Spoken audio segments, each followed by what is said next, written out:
پیغمبر صلی اللہ علیہ وسلم نے ارشاد فرمایا جب شوہر سفر سے واپس آئے اس کو چاہیے کہ اپنی بیوی کے لیے کوئی ہدیہ لے کر آئے، تحفہ لے کر آئے۔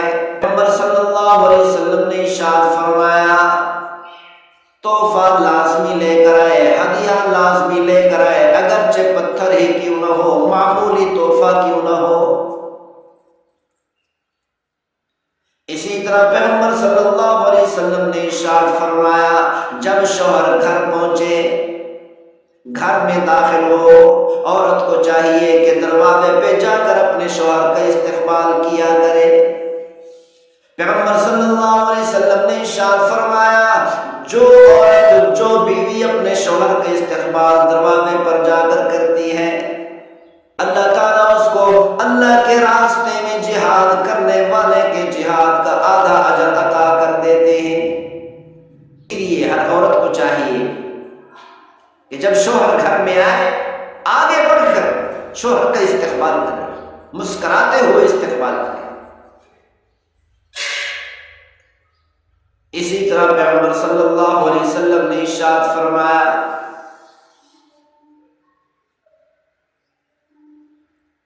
جب مسلمان نماز پڑھتا ہے تو نماز پڑھنے والے کو دیکھ کر اللہ نہیں مسکراتا، روزہ رکھنے والے کو دیکھ کر اللہ نہیں مسکراتا، حج ادا کرنے والے کو دیکھ کر اللہ نہیں مسکراتا۔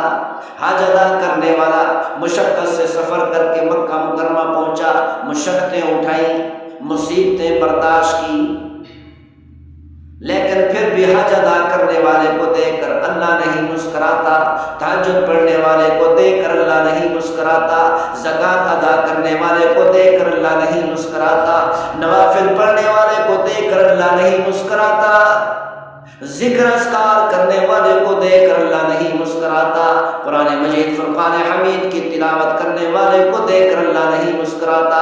لیکن جب شوہر اور بیوی ایک دوسرے کو دیکھ کر مسکرا دیتے ہیں، اللہ بھی مسکرا دیتے ہیں۔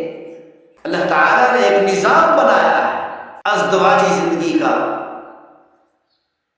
ازدواجی زندگی اللہ تعالیٰ نے انسانوں کو عطا کی، اور ساتھ ساتھ یہ بھی فرمایا اللہ بتانا یہ چاہتے ہیں کہ میری چاہت ہے کہ میاں بیوی محبت اور پیار سے رہے، اخلاق سے رہے، لڑائی نہ کریں، جھگڑے فسادات نہ کریں، سکون سے رہیں، ایک دوسرے کی قدر کریں، ایک دوسرے کا خیال رکھیں۔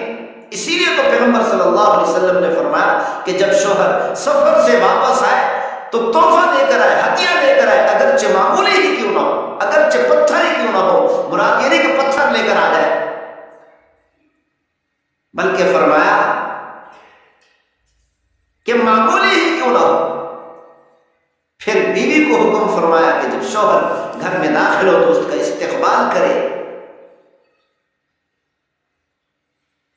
اور استقبال کرنے والے کو اللہ کتنا بڑا اجر عطا فرمائے۔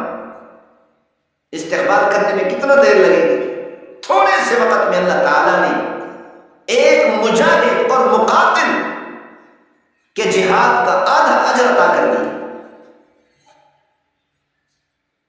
اللہ تعالیٰ ہم سب کو عمل کرنے کی توفیق نصیب فرمائے۔ ما توفیق الا باللہ۔ السلام علیکم ورحمۃ اللہ وبرکاتہ۔ اللہ تعالیٰ قبول فرمائے۔